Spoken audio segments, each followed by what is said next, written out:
আসছে অর্থবছরে টিসিবির ফ্যামিলি কার্ডের আওতায় আসবে মধ্যবিত্তরাও। রোববার রাজধানীর মিরপুরে জুন মাসের পণ্য বিক্রি কার্যক্রমের উদ্বোধনী অনুষ্ঠানে একথা জানিয়েছেন বাণিজ্য প্রতিমন্ত্রী।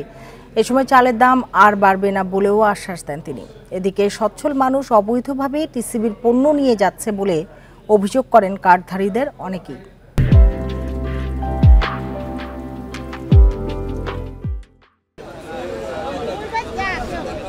টিসিবির পণ্য কিনতে ফ্যামিলি কার্ডধারীদের ভিড়। বাজারের চেয়ে কম দামে পণ্য নিতে গরম উপেক্ষা করে গাদাগাদি লাইনে অপেক্ষায়। এবারও একজন কার্ডধারী 200 টাকায় 2 লিটার সয়াবিন তেল, 150 টাকায় 5 কেজি চাল, 60 টাকা দরে 2 কেজি মসুর ডাল কিনতে পারছেন। একই সঙ্গে ঢাকা সিটি ও গাজীপুরে 70 টাকায় 1 কেজি চিনিও পাওয়া যাচ্ছে। তবে অনেকেরই অভিযোগ, দীর্ঘ সময় অপেক্ষায় থেকেও নিম্নবিত্তদের অনেকেই বঞ্চিত হচ্ছেন। অবৈধভাবে পণ্য নিয়ে যাচ্ছেন সচ্ছল অনেকেই। মাসে যেটা দেয় ওই সিরিয়াল অনুযায়ী যদি আর আশা না পড়ে, দেরি হয়, ওই বলে পণ্য শেষ, তখন আর পণ্যটা দেওয়া হয় না। মাল পাওয়া যায় কিন্তু নিতে অনেক ঝামেলা হয়, সময় ইচ্ছাই থাকে না।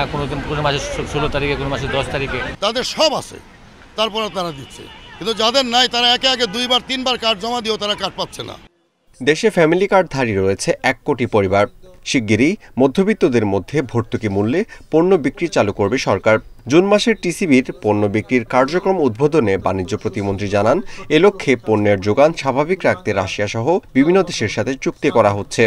আমরা ওই দ্রব্যমূল্যের দামটাকে যেন নিয়ন্ত্রণে রাখতে পারি, সেই জন্য আমরা আমাদের যে বাফার স্টক থাকবে সেইখানে যেন আমরা সাপ্লাই করতে পারি। এখন তো আমরা দিচ্ছি নিম্নবিত্ত, নিম্ন মধ্যবিত্তের জন্য জানি আমরা ন্যায্য মূল্যে আমরা পণ্যের সরবরাহ করতে পারি।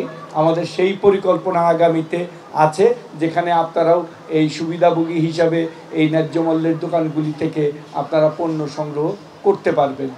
নিত্যপণ্যের বাজার নিয়ন্ত্রণে সরকারের উদ্যোগের কথা জানিয়ে তিনি বলেন, চালের দাম নিয়ন্ত্রণে রাখতে কাজ করছে সরকার। বাজারে চাহিদাটা কিছুটা হলেও পূরণ করে। Amirul Islam, independent news, Dhaka.